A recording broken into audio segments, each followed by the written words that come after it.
द्वाविमौ पुरुषौ लोके क्षरश्चाक्षर एव च क्षरः सर्वाणि भूतानि कूटस्थोऽक्षर उच्यते।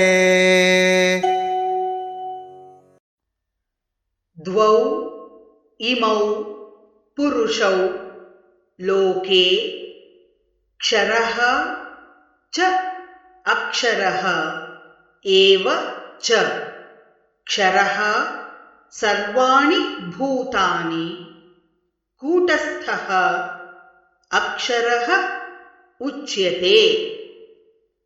द्वाविमौ पुरुषौ लोके द्वाविमौ पुरुषौ लोके क्षरश्चाक्षर एव च क्षरश्चाक्षर एव च क्षरः सर्वाणि भूतानि क्षरः सर्वाणि भूतानि कूटस्थोऽक्षर उच्यते। कूटस्थोऽक्षर उच्यते। द्वाविमौ पुरुषौ लोके क्षरश्चाक्षर एव च द्वाविमौ पुरुषौ लोके क्षरश्चाक्षर एव च क्षरः सर्वाणि भूतानि कूटस्थोऽक्षर उच्यते।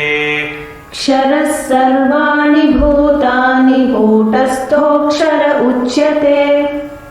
द्वाविमौ पुरुषौ लोकेश्क्षरश्चाक्षर एव च क्षरः सर्वाणि भूतानि कूटस्थोऽक्षर उच्यते।